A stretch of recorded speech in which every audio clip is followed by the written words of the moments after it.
Namaste all, this is JV and Anjali Parekh from Department of Fashion Design and Fine Arts. I'm working here as an assistant professor in the Faculty of Education and Methodology.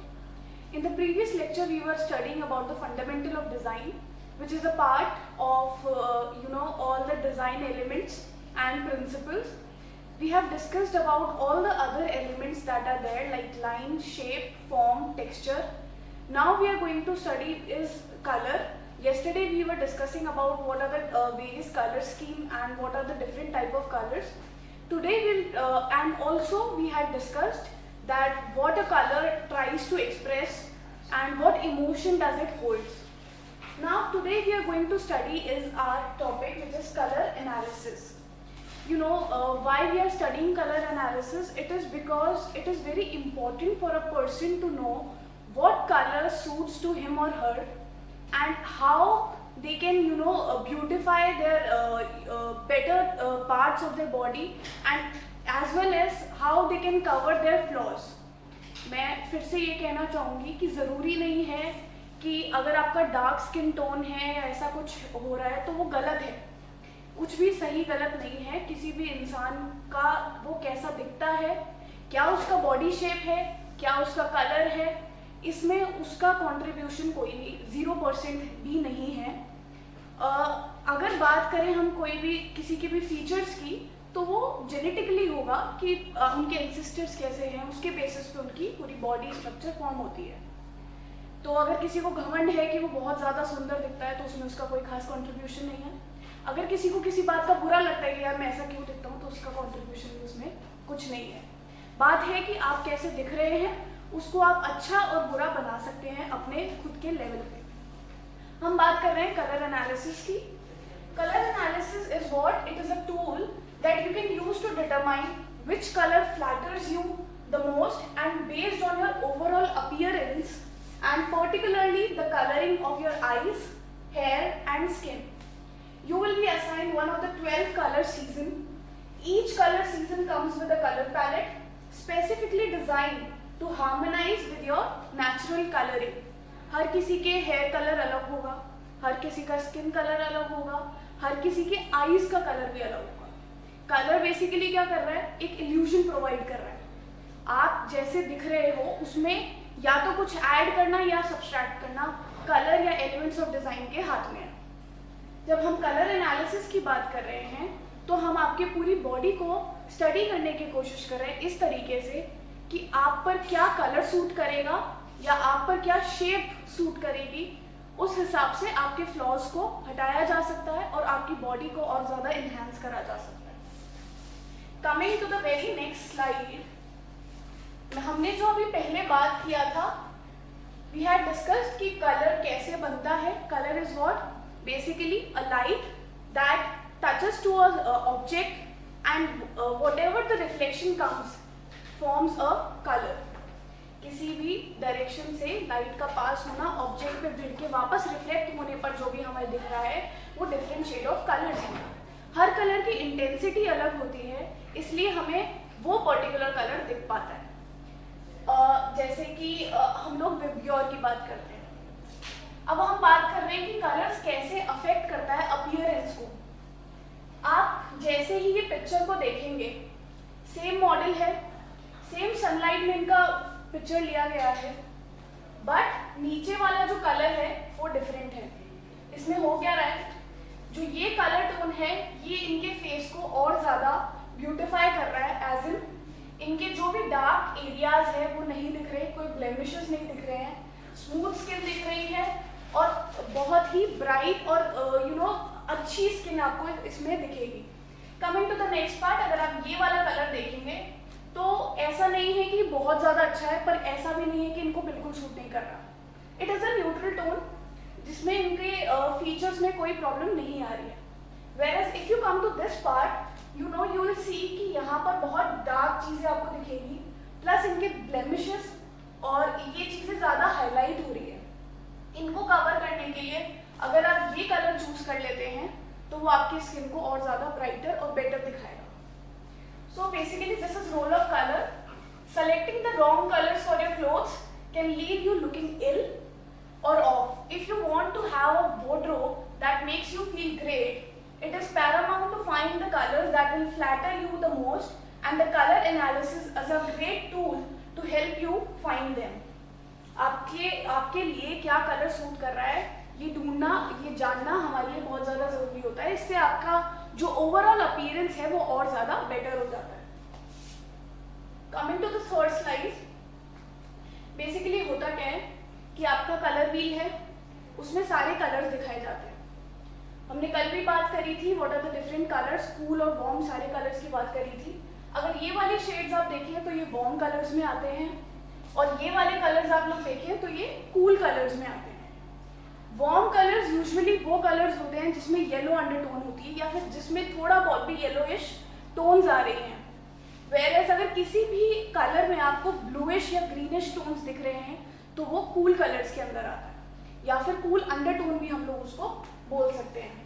Pretty much every palette will have all the colors in the rainbow, but it will depend if they have a cool version which is blue added or a warm version which is a yellow that is added to them. अब अगर हम बात करें तो ज़रूरी नहीं है कि सारे येलो टोन्स ही वार्म कलर्स हों, ऐसा ज़रूरी नहीं है. अगर बहुत ही म्यूटेड येलो कलर है विच इज़, अगर आपने येलो में ग्रे टोन अगर मिक्स कर दिया है तो वो म्यूटेड कलर्स में चला जाएगा. इट इज़ नॉट नेसेसरी कि वो भी वार्म कलर्स में ही काउंट होगा. I am talking about the use. Use is what, a pure colour, जिसमें ज़्यादा आपने कोई दूसरा कलर मिक्स नहीं किया, एकदम नॉर्मल कलर्स को आप लोग देख रहे हैं. Normal blue, normal green, white, black, ये सारा. अभी यूजुअली आपने वही मैंने आपको पहले भी एग्जांपल दिया था, लड़कियों के पास बहुत सारे ऑप्शन होते हैं कि यार ये कौन सा पिंक कलर है, आपने कुछ मूवीज़ वगैरह में भी देखा होगा. तो वो कलर व्हील के बेसिस पे ही होता है. कोई भी कलर में आप वाइट ऐड कर रहे हैं उसके अलग टोन्स आएंगे. कोई भी कलर में, बेस कलर में आप ब्लैक टोन्स ऐड कर रहे हैं उसके अलग कलर्स या शेड्स आएंगे. सिमिलरली किसी भी नॉर्मल प्रॉपर कलर में आप ग्रे टोन्स डाल रहे हैं तो कहीं ना कहीं म्यूटेड कलर्स में आ जाएगा. Next, value. कोई भी प्योर कलर का ब्लैक जिसमें मिला देंगे वो, और कोई भी प्योर कलर में अगर आप वाइट ऐड करेंगे तो वो कलर्स. ये आप किसी भी कलर की बात कर सकते हैं. वैल्यू डार्क है या लाइट वो डिपेंड करता है कि आपने उसमें कौन सा कलर मिक्स किया. If you add white it will come into light value, and if you add black it will come into dark value. Value डेजिग्नेट्स the depth of the colour or how light or dark it is. Light colors have white added in them, which is referred to as tints, whereas dark colors have had black added to them and are called shades. Now there are various seasons. Usually 4 main seasons होते हैं जो कि हम बात कर रहे हैं, winter, spring, autumn and summer. कोई भी डिज़ाइन जो होती है वो बेसिकली 4 क्वाड्रेंट्स में डिवाइडेड होता है, विच इज़ विंटर, स्प्रिंग और आपका autumn and summer. In her season का आप देखेंगे कि अलग अलग कलर शेड्स होते हैं. मैं ये नहीं बोल रही कि स्पेशली किसी पर्टिकुलर चीज़ का हम लोग ऑब्जेक्ट का, मैनमेड का हम कलर चेंज करते जा रहे हैं, मैं ऐसा बात नहीं कर रही हूँ. What I am trying to say is nature का कलर चेंज होता जाता है सीजन्स के हिसाब से. ये तो आपने देखा ही होगा. Nature is moving through the season. It changes its sets of color.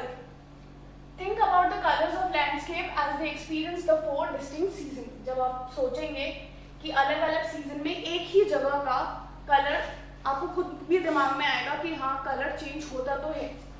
सुबह और शाम में देख लो, फर्क तो रहेगा ही. सनलाइट की वजह से कितना लाइट जा रहा है, कितना कम हो रहा है, वो सब. तो वैसे ही सीजन्स के हिसाब से भी कलर में चेंज होता रहता है. The fresh tint of springs and the gentle tones of summer, the earthy shades of autumn and the hues of winter. Earthy shades की अगर हम बात करें, ये ज़्यादातर म्यूटेड टोन्स ही हो गई, जिस भी कलर में हमने ग्रे का थोड़ा सा मिक्स किया है. अभी के टाइम पर हम लोग देखें तो earthy टोन्स को बहुत ज़्यादा कंसिडर किया जा रहा है. ये तो एक तो हमने बात कर ली सीजन्स के हिसाब से भी, but psychologically and climate basis पे भी कलर्स में बहुत ज़्यादा वेरिएशन आ रहा है. You know, people have move to sustainability which is कि आप ऐसी चीज़ें यूज़ कर रहे हैं जो कि एनवायरनमेंट को हार्म नहीं कर रहा। बिकॉज अगर आप फैशन इंडस्ट्री में देखें तो जब से ये स्टार्ट हुई है, पहले सब कुछ नेचुरल था, आज सब कुछ मैनमेड भी हो गया है। बट क्योंकि किसी भी चीज़ की अगर अति होगी तो वो डेफिनेटली कुछ ना कुछ गड़बड़ तो करेगा ही। पहले जो टाइम था उसमें हमने चेंजेस इसलिए लेकर आए जिससे कि इंसान का जो डेली वर्किंग है वो थोड़ा स्मूथ हो जाए और इतना हार्ड वर्क उन्हें ना करना पड़े, और ऐसे प्रोडक्ट्स कि नेचुरली में कोई भी चीज़ ज़्यादा जल्दी ख़राब हो जाती है और उसके बाद में उसको बनाने के लिए भी टाइम कंज्यूम ज़्यादा हो रहा है। तो इसके लिए मशीन मेड पे हम लोग आए। जब हमने मशीन मेड को इंट्रोड्यूस किया तो उसमें हम लोगों ने फैब्रिक्स इंट्रोड्यूस किए जैसे कि पॉलिएस्टर और रेयॉन, नायलॉन, एक्रेलिक फैब्रिक, एडिस्टोस, ये सारे मैनमेड फैब्रिक्स में आ गए। अब इसमें हुआ क्या कि आपने ऐसे कंपोनेंट्स ज़्यादा यूज़ करे जो कि केमिकल बेस्ड थे। जब भी आप केमिकल बेस्ड चीज़ें को ज़्यादा यूज़ करेंगे वो एनवायरनमेंट को डेफिनेटली हार्म करेगा। ऑब्वियसली एक कपड़े का बैग मतलब नॉर्मल कॉटन बैग और एक प्लास्टिक पॉलीथिन, इन दोनों में आप डिफरेंस देखेंगे, एक डिकम्पोज हो सकता है और एक डिकम्पोज नहीं हो सकता। जो नहीं होगा वो एनवायरनमेंट में कहीं ना कहीं आएगा ही, लैंडफिल्स को भरेगा। पहले पॉपुलेशन कम थी इसलिए दिक्कत वाली बात नहीं थी, अब पॉपुलेशन उतनी ज़्यादा बढ़ती जा रही है, जितनी ज़्यादा पॉपुलेशन उतना ज़्यादा लैंडफिल में चीज़ें इकट्ठा होना, उतना ही ज़्यादा मिसयूज़ और ओवर यूज़ किसी भी प्रोडक्ट का करना। पहले घर भी अगर बनते थे लिमिटेड एरिया में, बहुत कम लोग हैं, लिमिटेड घर बन गए। बट अब जैसे जैसे पॉपुलेशन बढ़ती जा रही है तो जगह भी सबको चाहिए, घर भी सबको चाहिए, इंटीरियर भी सबको अच्छा चाहिए, तो उस बेसिस पे डिफॉरेस्टेशन भी बहुत ज़्यादा होता जा रहा है। तो हर चीज़ के कॉन्स हैं। तो जैसे ही हम लोग नेचुरल से मैनमेड पे शिफ्ट हुए, इनिशियली सब ठीक था, आज के टाइम पे सब ठीक नहीं है, which is a warning sign also. तो हम लोग वापस सस्टेनेबिलिटी पे स्विच करा। सस्टेनेबिलिटी स्विच करके हम लोग क्या कर रहे हैं, अब ऑर्गेनिक कॉटन को प्रोड्यूस कर रहे हैं। What is organic cotton? Cotton तो पहले से ही है, ऑर्गेनिक कॉटन क्या है? ऑर्गेनिक कॉटन बेसिकली एक ऐसा कॉटन है जिसको आप जब ग्रो कर रहे हैं तो आप उसमें minimum no fertilizers and no pesticide और insecticide have been put in that plant and it has been grown naturally. ऐसी वो प्रोसेस कर दी गई है जिसमें पेस्टिसाइड्स या फिर कोई भी फर्टिलाइजर जो हार्मफुल है उसको नहीं ऐड किया गया है। इससे हुआ क्या, जो भी आपकी ज़मीन थी, सॉइल इरोजन जो भी प्रोसेस हो जाती थी वो सब कम होना चालू हो गया।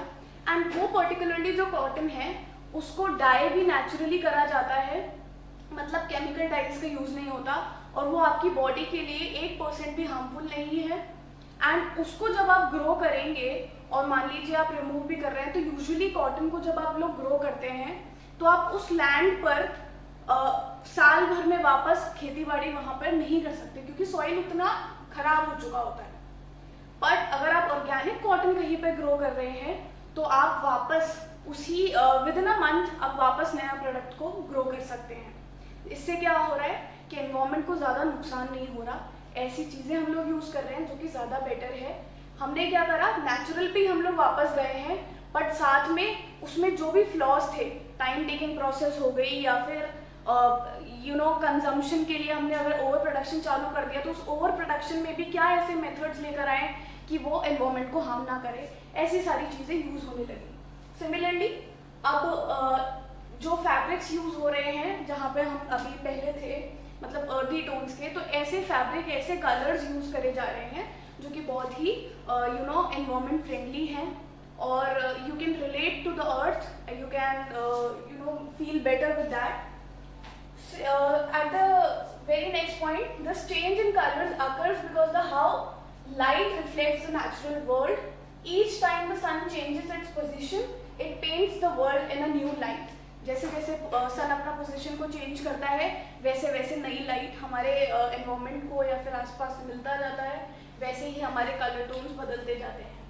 स्प्रिंग्स के कलर देखिए बहुत ही ब्राइट, वेयरएज विंटर्स की बात करें डल कलर्स हैं, बट आप अगर ये वाले कलर्स चूज करें तो ज़्यादा बेटर रहता है। अब अगर हम लोग ये सीजन्स देख रहे हैं तो हर इंसान का एक अपना सीजन होता है। वो डिपेंड करता है उनका स्किन कलर क्या है और उनकी वीन्स का कलर क्या है, क्या उन पे सूट कर रहा है और क्या नहीं. Spring, it being completely warm and bright, has many lighter colors because yellow is inherently warm and light. इसमें yellow का कहीं ना कहीं कुछ tones जाएंगे. That is why we find lots of tints in spring. Autumn being completely warm but muted. यहाँ पे है bright colors हैं, वही warm colors के. Autumn में भी similarly warm colors हैं, but वो muted हैं, मतलब grey के shades ज़्यादा हैं उसके अंदर. And इससे जो भी color है वो muddied ज़्यादा हमारे को दिख पाता है.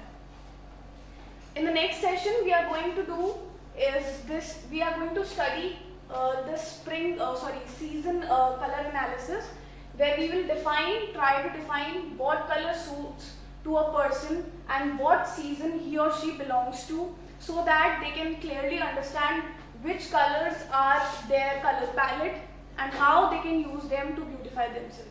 Thank you so much for today. If you have any queries, you can comment down in the comment section. Thank you.